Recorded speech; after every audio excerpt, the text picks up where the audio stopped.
Welcome back in, everyone, to the Arizona Tennis Classic. Joining us now, returning champion, and a man I just can't seem to escape here in 2025. I saw him in Cleveland, I saw him in Austin, and now I get to see him as a challenger title champion here in Phoenix. It's our dear friend, Eliot Spizzirri, joining us once again. Eliot, it is always good to see you. Thank you. Talk me through. First time here in Phoenix. What have you thought of the event thus far? Yeah, it's a beautiful club.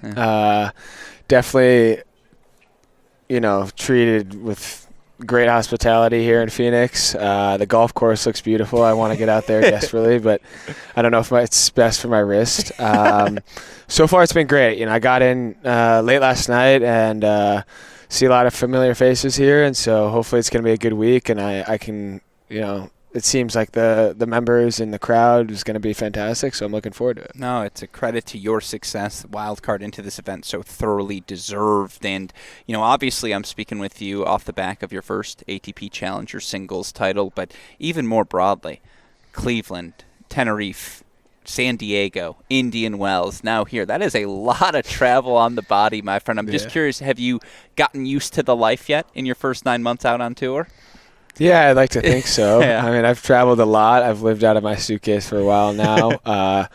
I'm certainly still a rookie. There's still weeks where I feel like, wow, like I should have known better. Yeah. I've booked a couple flights that I didn't end up taking and accidentally picked the wrong date and whatnot, but that's just part of the journey. And I've seen some really cool places and met some amazing people, and I think that's like one of the biggest reasons why I love doing this. And I didn't love traveling that much in junior tennis. I think because I had a lot of FOMO. I was missing the boys and maybe some fun things back home. But, now that this is my career, and I guess there's probably less FOMO. My buddies are in the office, working 12-hour days. So the fact that I get to play tennis for a living is a blessing. And I've just, really enjoyed it so far, and I hope to keep on enjoying it. No, I like that your buddies are either in the office or at the tournament with you. So, so it's like you got your choices there. How many pairs of headphones have you had to buy at the airport?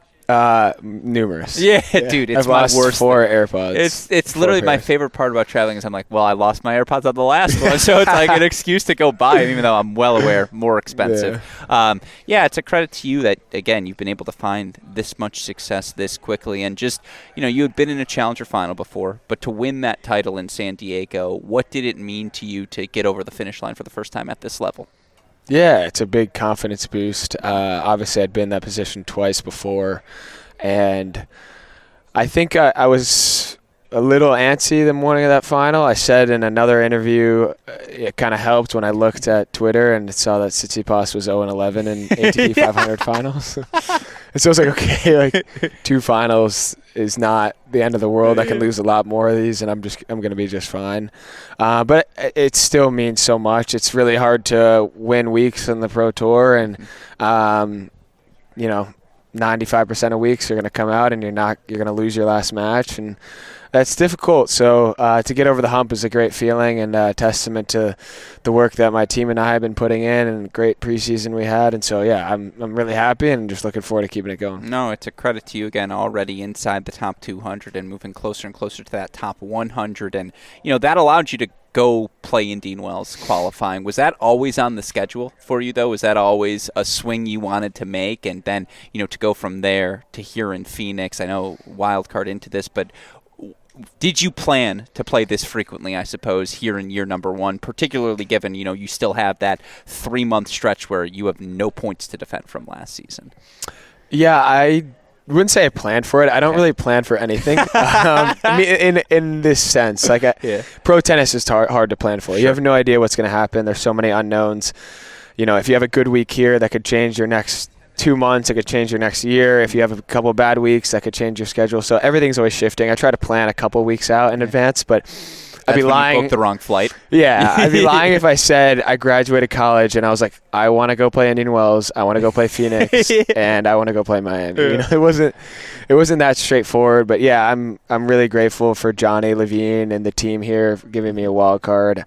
Johnny played at Texas, and we've had a great relationship ever since my time at Texas, and so I'm grateful that he's given me an opportunity here. But I wouldn't say all these tournaments were on the list at the beginning of the year. It was more so I would like to play the biggest events. Don't know if it's going to happen, and luckily I've been able to play a few, so hopefully I can keep rising and playing against the best players and seeing how I fare off. Better Texas career, you or Johnny Levine?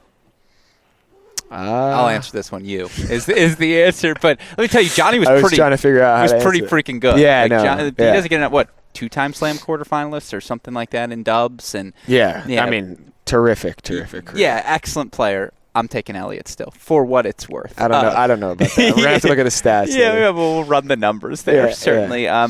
No, I mean, again, for you, is it like watching you play in Cleveland, watching the stream in San Diego?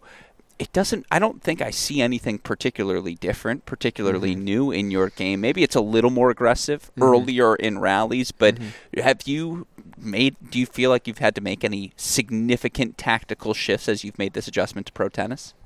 I think it's more mental shifts, less tactical shifts.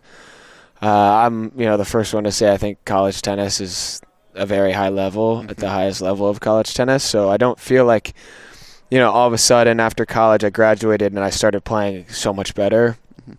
I think it was more so a mindset shift, and also sometimes when you get in these tournaments, your level raises against better players. That can happen. But I feel like I've tried to add a few things to my game. Obviously, of course, I'm trying to always become a little bit more aggressive and use my net skills and improve my serve.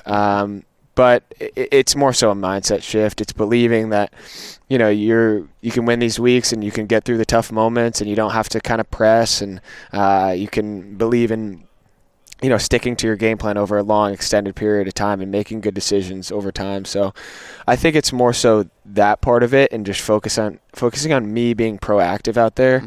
When I play reactive, I think I struggle a lot more.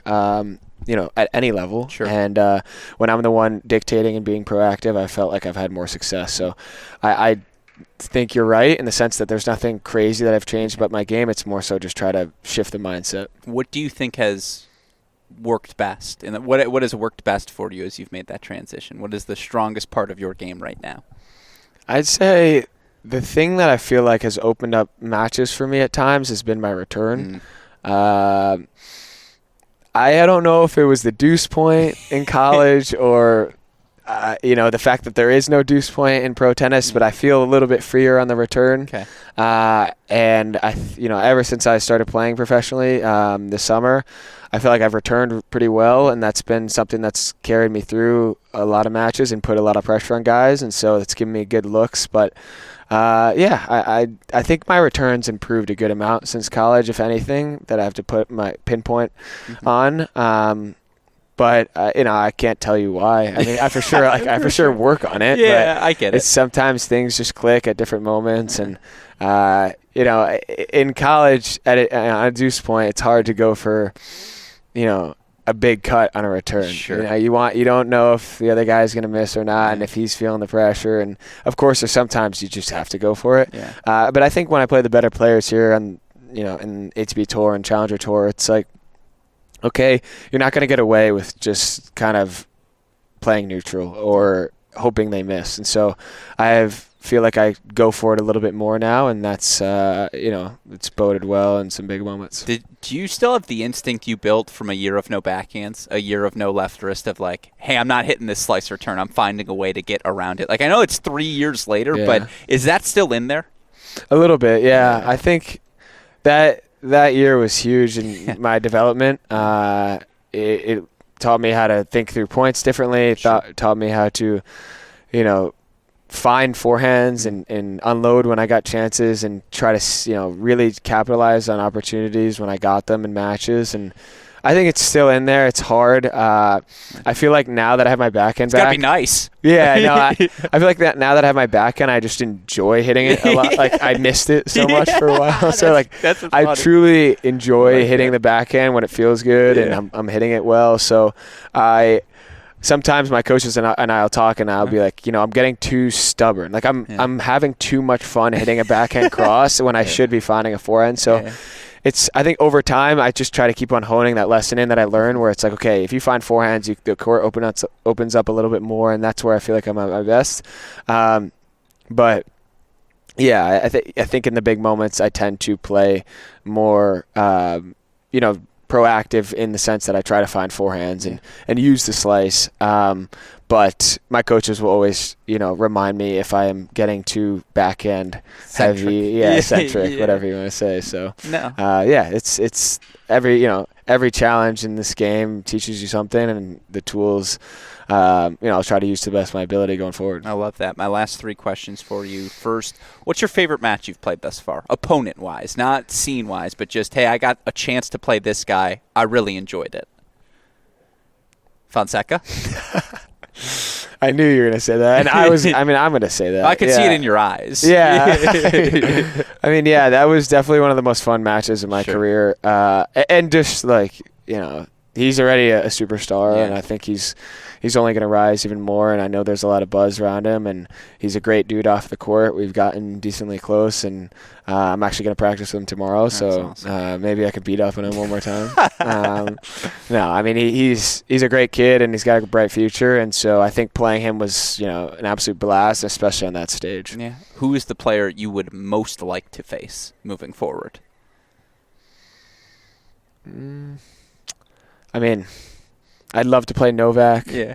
I'd love to play Medvedev. Yeah. That'd be a fun one. I just want to see what it feels like to kind of play that chess match. Yeah. I think that would be a really difficult one, but a fun one. It's he's gonna make you uncomfortable, and how you're gonna respond to it. Yeah. So I think that would be fun. Obviously, Novak would be a dream come true before he retires. But any of those top guys, any of the guys you watch on TV, it would be an absolute pleasure to play against him. I love the Medvedev one. I feel like you guys could start talking.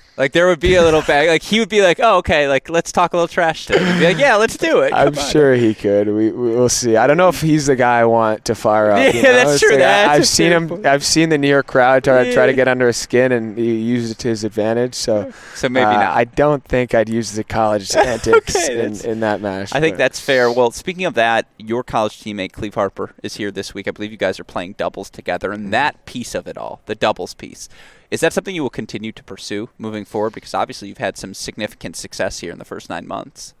Yeah, I love playing doubles, especially when I can do it with guys like Cleve Harper, guys like Tyler Zink, some of my best friends. I feel, like I go out there and I can hone in on some of the skills that I want to work on in singles. Of course, so important to work on your serve and your return and your volleys, and those are all things that I'm constantly trying to improve, so I love that aspect of it. In terms of health and mileage on the body, that's what I was thinking. San Diego was a lot. Yeah. That's not going to be every week, of course, where you go deep in both, but I'm going to pick and choose my weeks on playing doubles a little bit more than I previously was. I kind of just tried to play doubles whenever I could, and when it wasn't sort of the last week of a tournament, or a tournament swing. Yeah, sure. But I truly enjoy it. So, if my body feels good, I'm definitely going to play doubles going forward. But I wouldn't say I'm going to play doubles and not singles. Okay. Let's put it that way. That's fair. No, I appreciate the clarification. My last question, for those that don't know, I think you were a Hurt Award finalist here this year. Mm-hmm. And just for those that don't know what that award is, can you describe it and, again, the significance of just the consideration being a part of that process? Yeah, it's an award gifted by the Hurd family and Universal Tennis Foundation. And the winner of the award gets a $100,000 grant from Universal Tennis Foundation and the Hurd family, and it's an American, the most promising American turning professional, and Colton Smith was the winner this year, and obviously a good buddy of mine and totally deserving. And then I got finalists, which means you get $40K. They give you $40K to use towards your tennis career, and that's in partnership with UTR, the Hurd family, and Youth Performance Institute through Gordon Euling. And I got a chance to stay with the Leshleys in Indian Wells and meet Gordon Euling, and these people are all amazing. They're humble. They just want to help, and I feel blessed to have resources like that in my corner. And so, yeah, I mean, it's $40,000 that I can use towards my tennis career, and every bit helps. And it's an expensive sport, as you guys know, and So yeah, I'm incredibly lucky to have those people that believe in me and want to support, and what a generous thing the Herd family is doing, and all the organizations involved as well. Yeah, no, it's a credit to you for well-deserved in that award. I like that Colton spent his first 200 from that award on boots, the boots he was rocking today. Excellent. No, I would say that to his face, so obviously a little joke there. He was looking good, and seriously, my friend, as are you so far out on the Pro Tour. It's a testament to your work ethic. It's a testament to how you compete. By the way, pretty good tennis player as well, my friend also. Eliot Spizzirri, good luck to you this weekend. Always good to see you. Thanks so much, Alex. Appreciate it.